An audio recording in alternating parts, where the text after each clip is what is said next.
Hey everyone, today's video is about when you're sick but you pretend you're not. Please don't forget to subscribe, like, and share. And let's get going.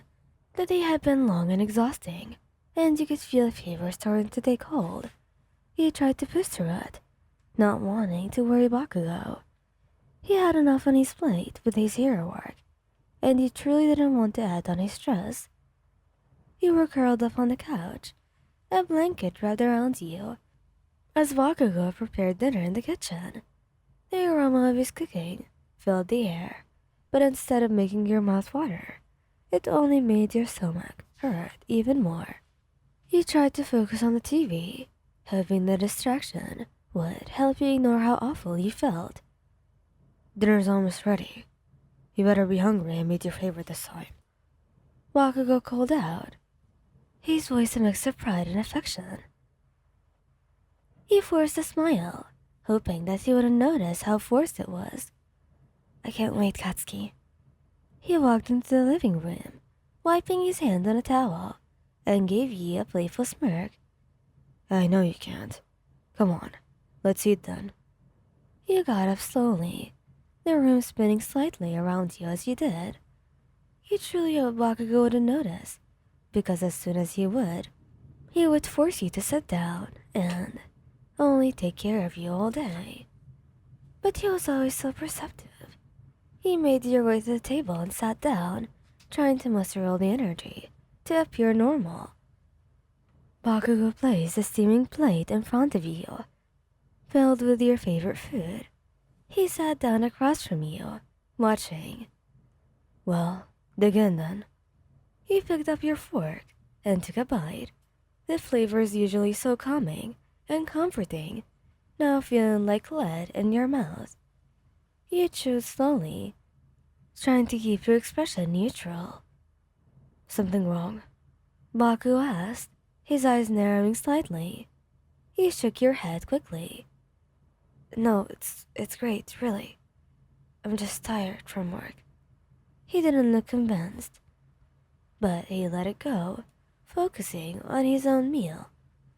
You managed to get through dinner, and though each bite was a struggle, afterwards you excused yourself to the bathroom, feeling the need to splash some cold water on your face. Looking in the mirror, you barely recognized yourself.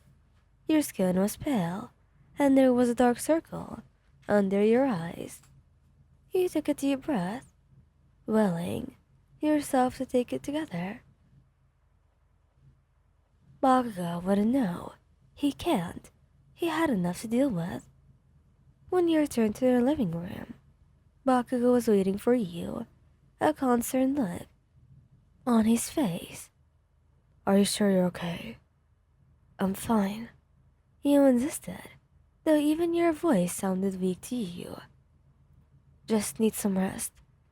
He stood up, crossed the room to stand in front of you, and he placed a hand on your forehead.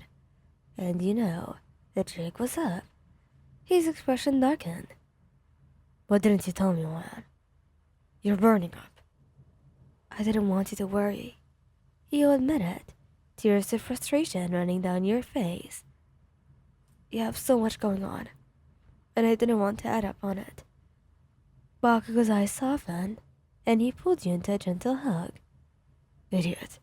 You're more important than any of that. You should have told me. It's my choice to make. You leaned into him, finally letting yourself relax. I'm sorry, Katsuki. He sighed, lifting you up effortlessly and carrying you to the bedroom. Don't apologize. Just let me take care of you this time. The next few days were a blur of fever and fatigue. Bakugo stayed by your side the entire time, making sure that you were comfortable and taking care of everything that you needed. He brought you medicine, made you soup, and even stayed home from work to be with you. One evening, as you lay in bed, feeling slightly better, Bakugo sat down beside you, holding your hand. You're not allowed to do that again, okay? He smiled weakly. I promise. I just didn't want to worry you. He squeezed your hand gently. You're my everything, Lan. There is nothing more important than you. Don't ever forget that. Tears welled up in your eyes again, but this time, they were tears of gratitude and happiness. Thank you, Katsuki, for everything. He leaned down, pressing a soft kiss to your forehead. Get some rest. I'll be here if you need anything.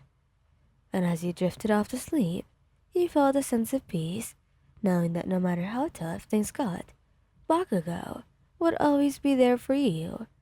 And you promised yourself that you would never hide your pain from him again. You were partners after all, and facing together was the only way forward. The days turned into weeks, and your health gradually improved. Bakugo continued to take care of you with an intensity that was both touching and relentless. He took time off, and, despite your protests, insisting that your well-being was his priority, his actions spoke louder than any words that he could ever say.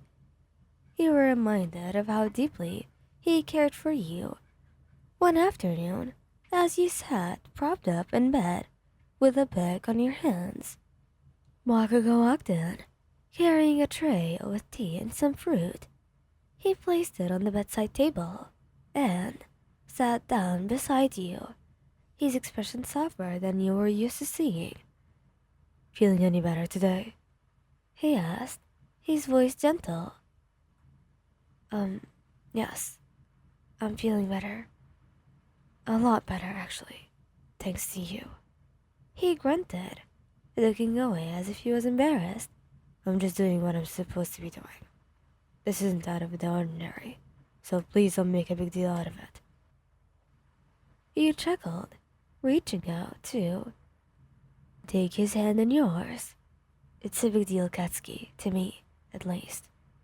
You've been amazing, and I'm not used to people taking care of me. He squeezed your hand, but didn't say anything. Instead, he settled back against the headboard, still holding on to you.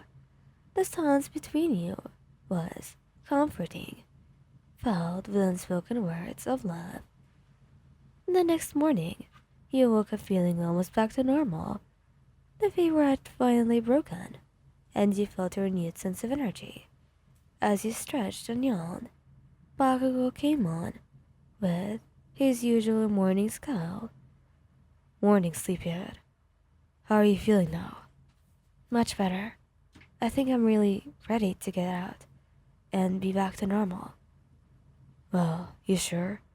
I don't want you to push yourself too hard. You stood up, stretching your arms above your head. I promise I won't, but I can't stay in bed forever. He nodded, still looking a bit skeptical. Alright, but if you feel even a little bit off, you let me know. Got it? You laughed, stepping up to kiss him on the cheek. Got it. Thank you guys for listening. If you like this video, please don't forget to subscribe, like, and share, and goodbye.